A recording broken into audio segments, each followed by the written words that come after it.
Hello guys, welcome back to my channel. তো আজকে তোমাদের দেখাবো আমার তৈরি ছোটো ছোটো কিছু মূর্তি। সরস্বতী ঠাকুরটা তো বানাচ্ছি দেখছোই।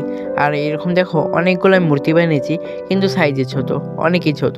তো চলো দেখতে থাকো। সবার প্রথমে রয়েছে এই দুটো জগন্নাথ ঠাকুর ছোট ছোট। তারপরে রয়েছে একটা শিবলিঙ্গ, এটাও বেশি বড় না, ছোট্ট। তারপরে রয়েছে একটা শিব ঠাকুরের মূর্তি, কিছু কিছু জায়গায় ভেঙে গিয়েছে, তো সেগুলো মানিয়ে নাও। আর তারপরে আরও একটা শিব ঠাকুরেরই মূর্তি রয়েছে। তারপরে এটা হচ্ছে 3 নম্বর শিব ঠাকুরের মূর্তি। আরও কয়েকটা শিব ঠাকুরের মূর্তি ছিল, ওগুলো বিসর্জন দিয়ে দিয়েছি। তারপরে রয়েছে একটা বজরংবলীর মূর্তি। তারপরে রয়েছে একটা কাতুশ্যামের মূর্তি।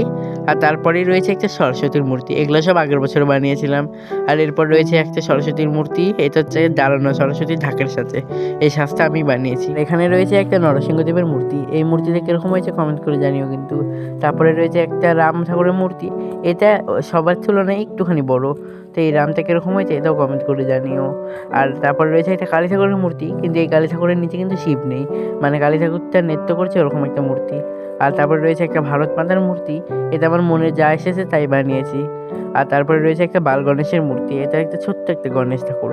আর এখানে একটা শিবলিঙ্গ আর কালী ঠাকুরের হাত রয়েছে। আর এটা কোন ঠাকুর এটা তোমরাই না হয় কমেন্ট করে জানিও। তারপরে রয়েছে একটা বেহুলার লক্ষিন্দর ভেসে যাচ্ছে ওরকম। আর এখানে একটা রয়েছে রাধাকৃষ্ণ, এটা হচ্ছে দোলনা সিস্টেম। রাধাকৃষ্ণ এখন দোলনাতে আর কি বানায়নি। আর এখানে রয়েছে একটা মা মনসার মূর্তি। এই মা মনসাটা কীরকম হয়েছে কমেন্ট করে জানিও। আর তারপরে রয়েছে ছোট সাইজের একটা রাম আর সীতা। এই রাম সীতাটা আমার সব থেকে প্রিয়। তোমাদের কি ভালো লাগছে তা কমেন্ট করে জানিও।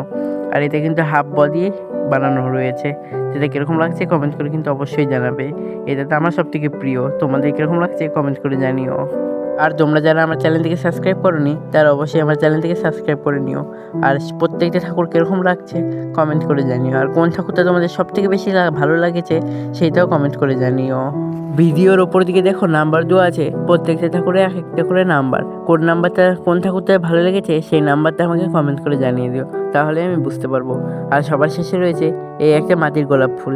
এই গোলাপ ফুলটা তো আমার অনেকটাই ভালো লাগে। তোমাদের কীরকম লাগে কমেন্ট করে জানিও। নিজের প্রশংসা নিজে করছি, ক্ষমা করে দিও। তো আজকের ভিডিওতে এই পর্যন্তই।